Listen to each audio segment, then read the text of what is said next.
Reading with your kids. Hola, ni hao, konnichiwa, assalamu alaikum, shalom, mahaba, moni moli wanji, namaste, jumbo, bienvenidos. Hi, my name is Jed Lee, and this is the Reading with Your Kids podcast. We are coming to you from the beautiful neighborhood of Reedville in the southwest corner of Boston, Massachusetts.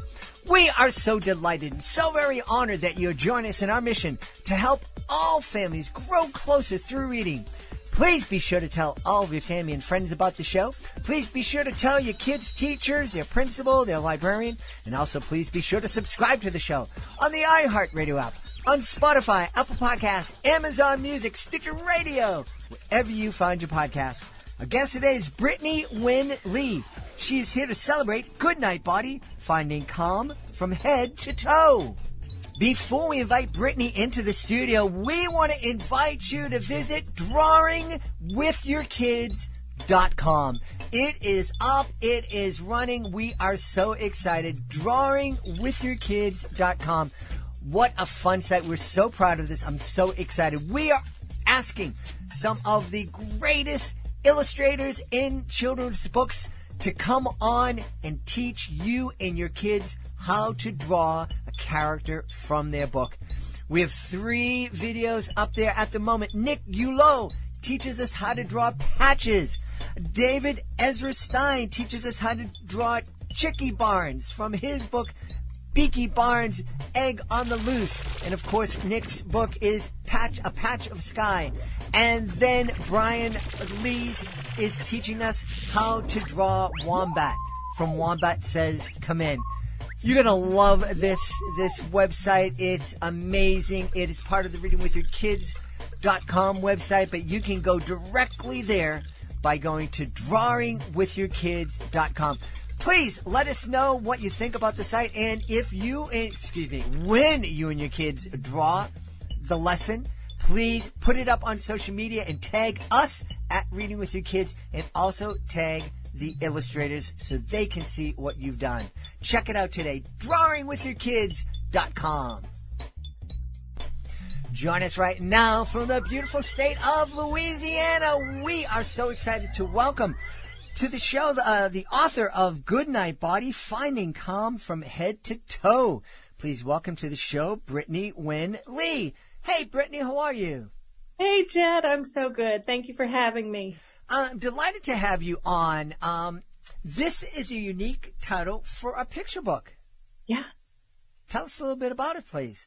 Yeah. So Goodnight Body is a body scan meditation book for kiddos to help them maybe have a first experience with body scanning and ultimately to encourage calm and relaxation for bedtime. So I know what a body scan is. When you go to the hospital, you go put in that thing, it makes all the noise, and you get terrified and you can't move, or you're going to have to do it again. But what are you talking about when you're talking about a body scan? Yeah, so there is a meditative practice, especially to calm anxiety and get breathing under control, where you're typically, you can be sitting down, but you're typically encouraged to lay down and draw your attention starting with the top of your head, and then you're usually, maybe you're listening to someone else's voice, or you're doing it yourself and going through and just drawing attention to head, eyes, shoulders, arms, hands, and encouraging those different areas to relax. And what ends up happening is people don't realize how much tension they're carrying, or how maybe their hands are clenched and they don't realize it, or their jaw's clenched, until you draw attention to it. And then once you encourage the different parts of the body to relax, then it can bring about a quicker, deeper, more relaxed sleep. And so this is something that I started doing for myself during the lockdown in 2020. And I was having some anxiety and trouble sleeping, trouble breathing. And so I just started doing body scan meditation. I had practiced it before, but started doing it a little more religiously, methodically during that time. And I was sensing that my 5-year-old at the time, I have a 7-year-old now, he was also carrying a lot of anxiety. And of course he was, his school was shut down. We were working from home. We were doing school from home. He was seeing the news. And so I started offering a more kid-friendly body scan for him as he was falling asleep. And I shared it online, and that gained some interest from acquisitions editors from Tommy Nelson. And now we have a book. Awesome. Yeah. How unusual that you were feeling anxiety during the pandemic when the world was Isn't coming that to an strange? end. Well, it's really wonderful that you were able to have this technique and share it with your 5-year-old so that you could take some of that tension and let it go.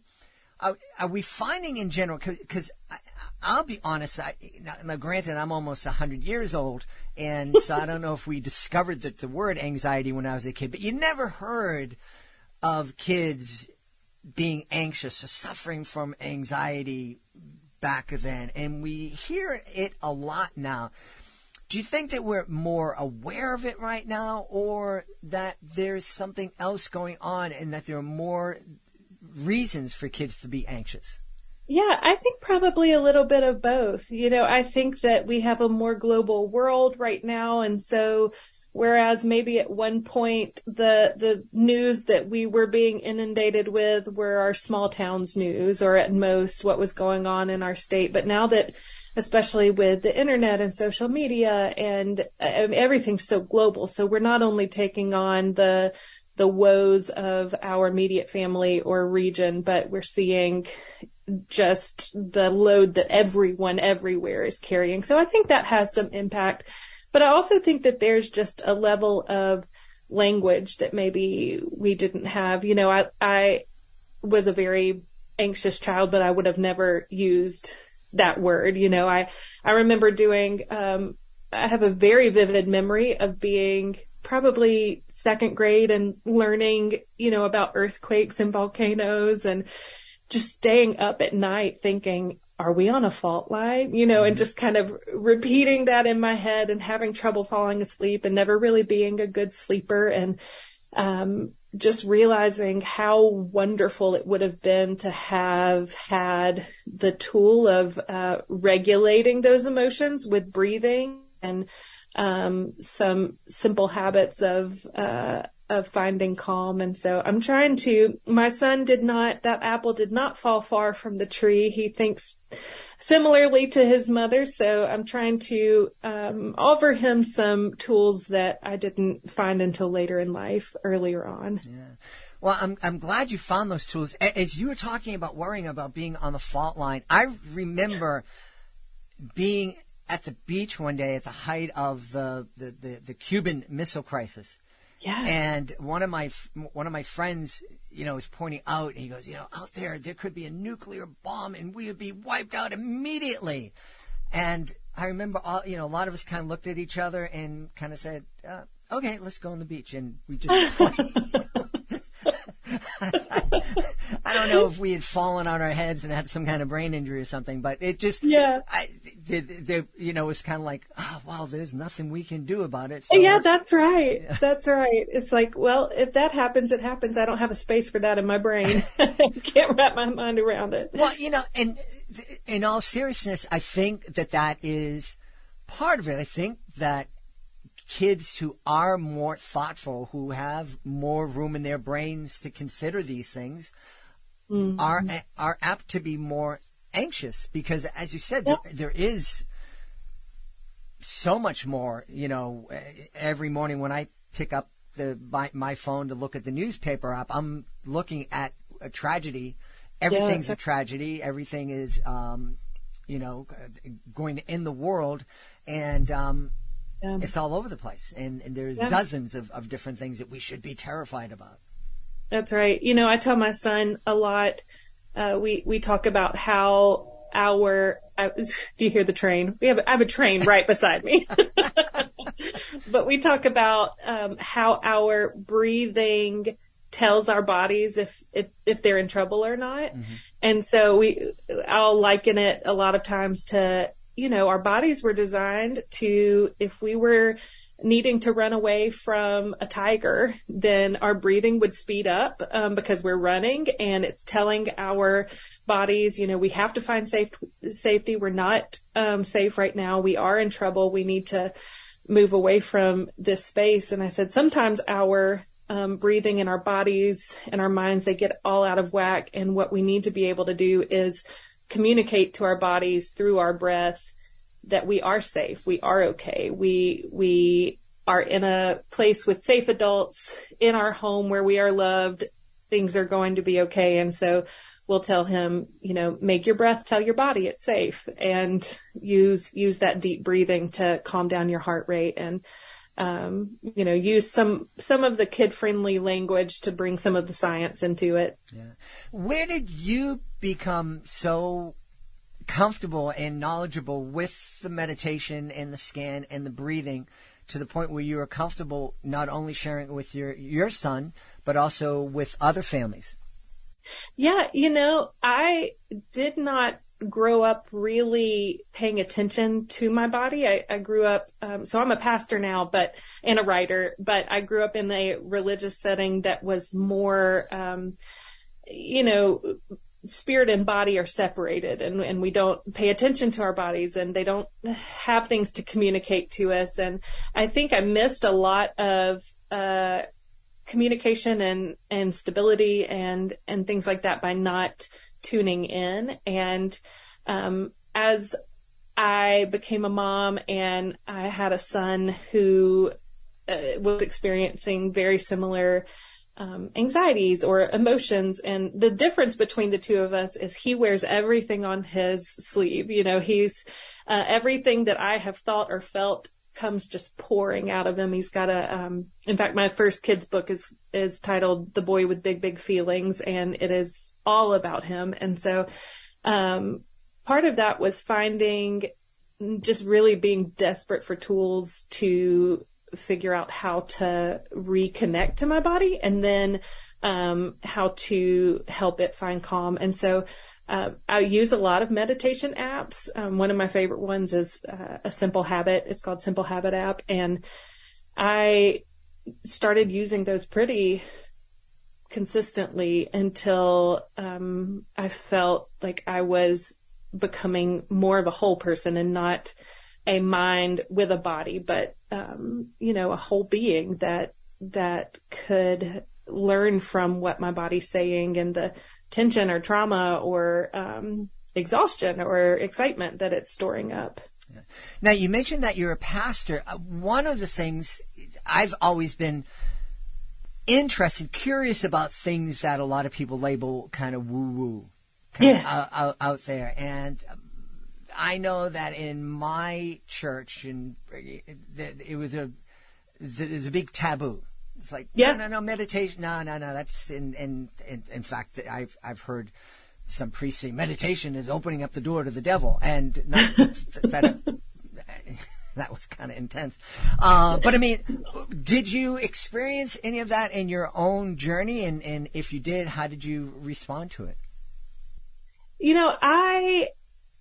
My denominational background isn't, whereas I think regionally, I'm more in a place, we're in the Bible Belt, we're in the South.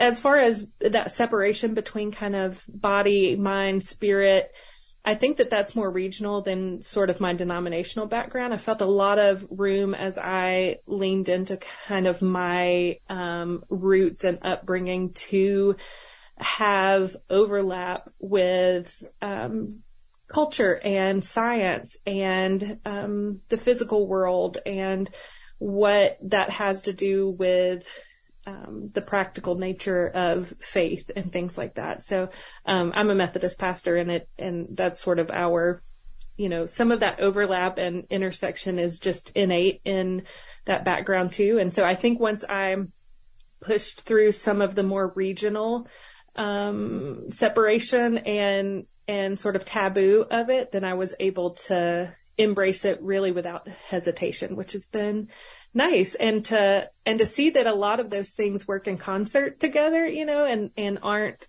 they don't fight, they complement a lot of times. And